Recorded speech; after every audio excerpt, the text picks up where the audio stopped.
Hello. Hello, Gargi महाजनचा number आहे का? हो, मी गार्गीच बोलते. कोण बोलतंय? हाय, मॅडम मी कॅब ड्रायव्हर बोलतोय. Cab driver. Oh, cab driver म्हणजे मिस्टर इंडिया, राईट? हा. तुम्ही का फोन केलाय? नाही, एक मिनिट. पैशांसाठी फोन केला असेल तर पैसे मिळणार नाही. अर्धवट रस्त्यात उतरून मला त्या दिवशी चालत जावं लागलं होतं. मॅडम, मी तुम्हाला पैशांचं काही बोललो का? मग का फोन केलाय तुम्ही? तुमचं लॉकेट सापडलंय मला. लॉकेट? मी लॉकेट्स वापरतच नाही, त्यामुळे पडण्याचा काही प्रश्नच येत नाही. मॅडम, एकदा नीट चेक करून घ्या, कारण काल रात्री तुमच्या नंतर गाडीत कोणीच बसलं नाही.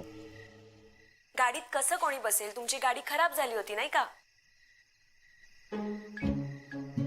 हो, पण आता सुरू झाली आहे ते. मी एक काम करतो, तुम्हाला काल जिथे पिकअप केलं होतं तिथेच येतो, मग तुम्ही प्रत्यक्ष भेटून बघून घ्या.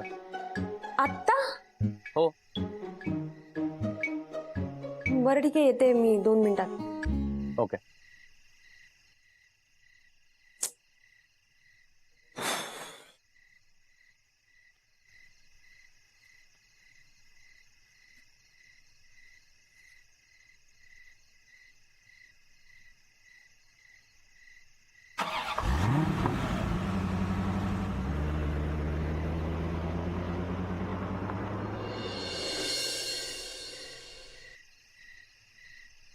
Excuse me. सॉरी, तुम्हाला एवढ्या रात्री फोन केला, पण ऍक्च्युली हे तुमचं लॉकेट द्यायचं होतं. नाही, हे माझं लॉकेट नाहीये. नीट आठवून बघा, कारण मी तुम्हाला म्हटलं त्याप्रमाणे खरंच तुमच्या नंतर गाडीत कोणीच बसलं नाहीये. हो, पण हे माझं लॉकेट खरंच नाहीये. मी मदत करतो तुमची. काल तुमच्यासोबत जे काही घडलं त्यामुळे कदाचित तुम्हाला नीट आठवत नसेल, लक्षात येत नसेल. एक मिनिट. माझ्यासोबत काय घडलं हे तुम्हाला कसं माहित? ऍक्च्युली त्या बंगल्याच्या एरिया जवळची लोक असं सगळं बोलत होते की कोणीतरी भूत बंगल्यात शिरलं आणि मग बेशुद्ध पडलं. त्या घरात ऍक्च्युली काय घडलं ते नाही माहित मला. मुळात भूत बंगला वगैरे असं काहीच नसतं, आणि माझा भूतांवर विश्वासही नाही. आजकाल माणसंच इतकी भयानक असतात की भूतांचं काय. करेक्ट. भूत वगैरे असलं काही नसतंच. म्हणजे तुमचाही भूतांवर विश्वास नाहीये तर? नाही. ओ ग्रेट. मला बऱ्याच दिवसांनी असं कोणीतरी भेटलंय ज्याचा भूतांवर विश्वास नाहीये. तुमची तब्येत ठीक आहे ना आता? या. मी निघतो. तर आपली भेट काय होतच राहील. म्हणजे? नाही म्हणजे कॅब बुक करालच ना तुम्ही कधीतरी. आता मला बुकिंग आलंय, मला निघावं लागेल. ओके.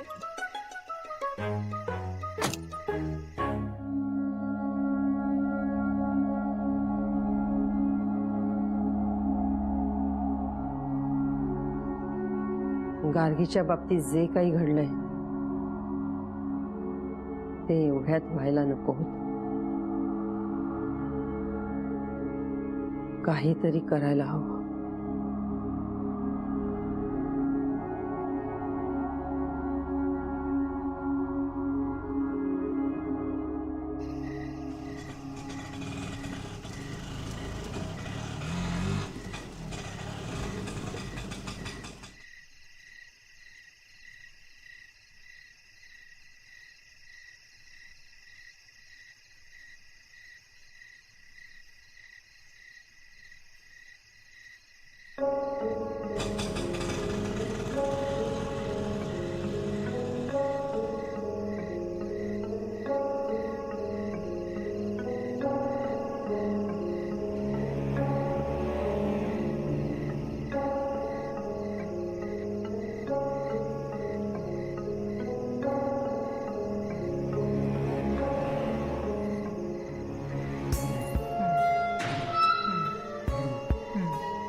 हो बाई. इथे काय करताय?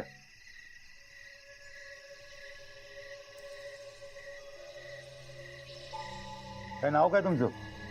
काय झालं? हो, या बंगल्यामध्ये इतक्या विचित्र घटना घडतायत आणि असं रात्रीच्या वेळेस तुमचं इथे असणं म्हणजे मला चुकीचं वाटतंय.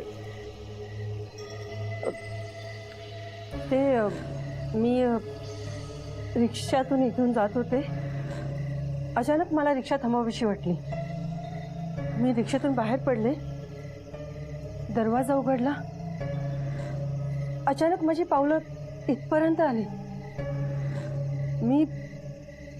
मी इथे कशी आले माझं मलाच कळलं नाही. एक मिनिट.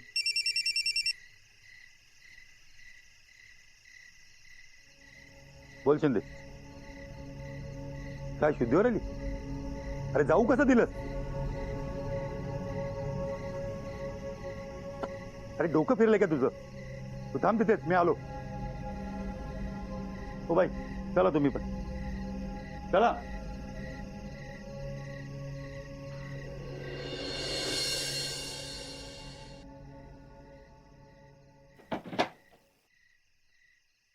गार्गी, गार्गी अगं कुठे गेली होतीस तू? अगं आई जरा खाली जाऊन आले. अगं पण कशाला? न सांगता ते इतकं सगळं झालंय तरी तुला ऐकायचंच नाहीये ना? आई अगं मी तुझं काय करावं ना मला कळतच नाहीये. गार्गी अगं तुला डॉक्टरांनी सक्तीची विश्रांती घ्यायला सांगितली आणि तरी हो हो हो मला मगाशी एक फोन आला होता म्हणून मी खाली जाऊन आले. कुणाचा? ज्या कॅबने मी गेले होते त्या कॅब ड्रायव्हरचा फोन होता. ड्रायव्हरचा फोन? हो तुला? हो. त्याच्याकडे तुझा नंबर कसा काय आला? अगं आई बेसिक आहे हे. ज्या ऍप वरून आपण कॅब बुक करतो ना तिथे नंबर द्यावा लागतो. त्या कॅबवाल्याकडे सुद्धा आपला नंबर असतो आणि आपल्याकडे सुद्धा असतो त्याचा नंबर. बरं ते ठीक आहे. काय म्हणाला? लॉकेट त्याच्या गाडीत पडलं होतं. त्याला असं वाटलं माझं लॉकेट आहे. मला नाही आठवत आहे. तुला आठवतंय का हे? मला पण माहित नाही. मी त्याला म्हणाले तसं तर मला म्हणाला की नाही माझ्या गाडीत तुम्ही शेवटच्याच कस्टमर बसल्या होत्या त्यामुळे हे तुमचंच आहे म्हणून त्यांनी हे मला दिलं. तरी पण तुला खाली जायची गरज काय होती? आपण बाबांना पाठवलं असतं ना. हाय अगं इट्स ओके. मी खालीच जाऊन आली आहे. काय एवढं टेन्शन घेतेस तू? मला न विचारता खाली सोड. घराच्या बाहेर सुद्धा जायचं नाही, कळलं? ओके ठीक आहे. मी तुझी औषधं आणते.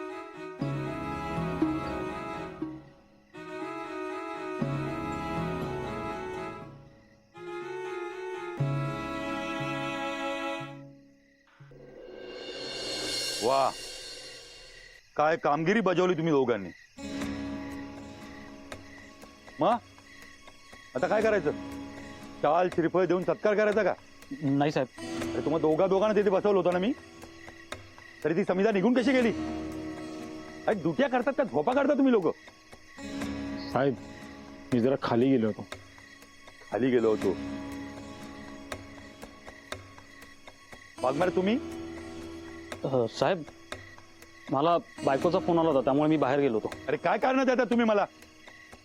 मी काय मूर्ख आहे का म्हणून सगळी कामं सोडून या केसचा तपास करतोय? सॉरी साहेब.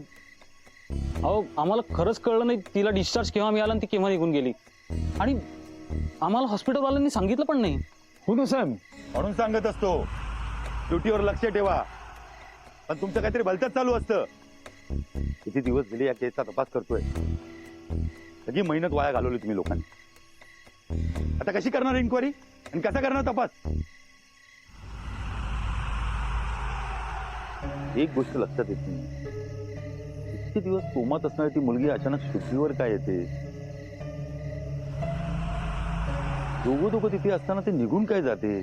साहेब मला ना काहीतरी गडबड वाटते ना.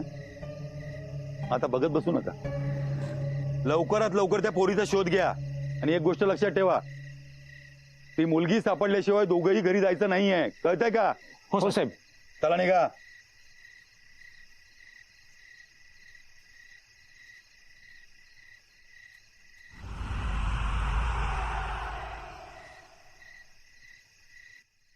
गार्गी चल दूध पिऊन झोप बघू लवकर. नको मला आई दूध प्लीज. गार्गी, हे बघ तुला अशक्तपणा आलाय, त्यामुळे काही दिवसांसाठी तरी तुला दूध प्यावंच लागेल. पी आणि झोप लवकर. आई एवढ्या रात्री कोणाचा फोन आलाय? निलय. हॅलो. गार्गी, झोपली होतीस का ग? नाही नाही, बोल ना. सॉरी, तुला इतक्या उशिरा फोन करून डिस्टर्ब करतोय. बरं मला सांग, तुला सारा किंवा दिनेशचा कॉल किंवा मेसेज आलाय का? नाही का? नाही, काही नाही, सहजच. अरे बोल ना, काय झालं? अगं खरंच काही नाही. बरं, मी उद्या फोन करतो, आपण उद्या बोलू. हो पण तरी. गार्गी, तू आता आराम कर, जास्त विचार करत बसू नकोस. Good night. Okay, bye.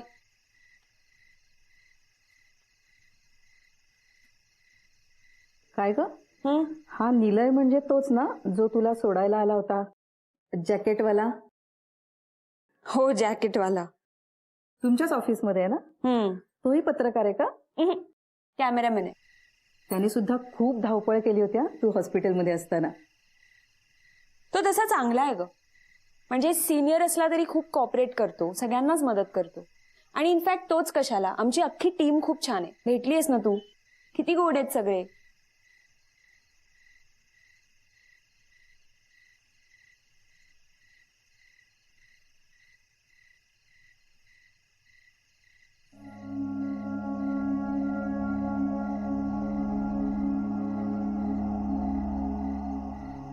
Hello सारा.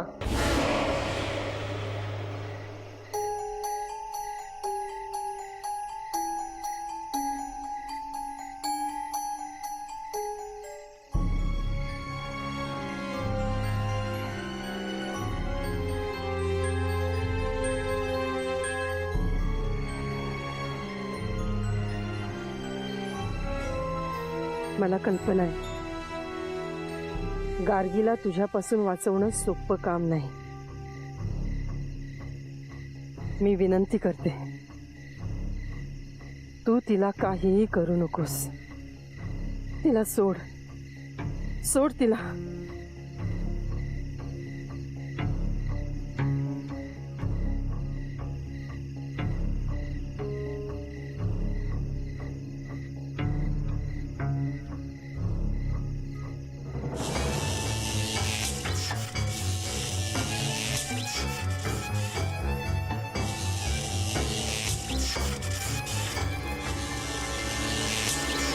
सकाळचा मुलांचा डबा आणि त्याच्यानंतरचा सगळा पसारा आटपायला कसा वेळ जातो कळतच नाही बघ. खरंय तुमचं. बाहेर पडायलाच वेळ मिळत नाही अजिबात. तेच ना, आता मी डायटिंग चालू केलंय. आता कोण आलं ग?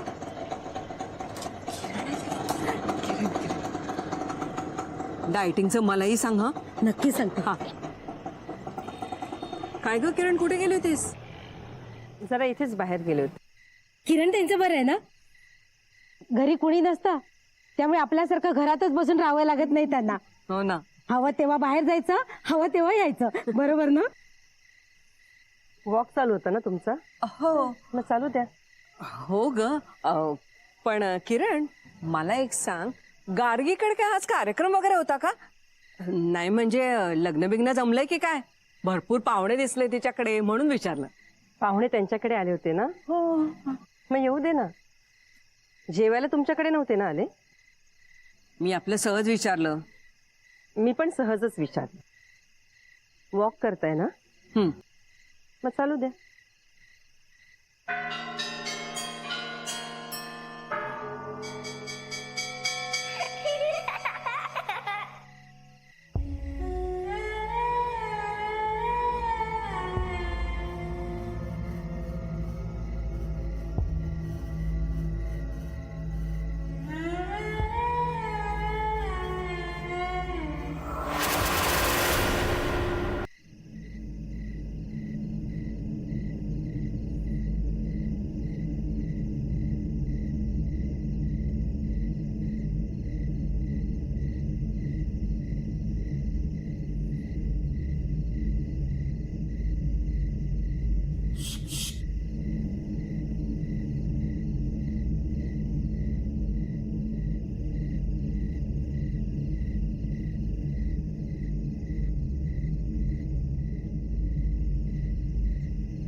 मावशी तू काय ग एवढ्या रात्री बाहेर काय करतेस तू झोपली नाहीस? तेच मी तुला विचारते. अगं मला झोप येत नव्हती, बाहेर छान वारा होता म्हणून मी बाहेर पडले फेरी मारायला. पण तुझं काय, तू का रात्री बाहेर?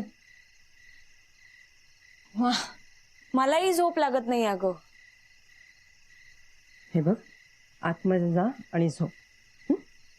अगं मावशी खरंच नाही झोप लागत आहे अगं मला. अगं बाई, स्वातीला कळलं ना की बाहेर आपण अशा रात्री गप्पा मारतोय तर ती तुझ्या बरोबर मला सुद्धा ओरडे. गाढ झोपलीये ती आत.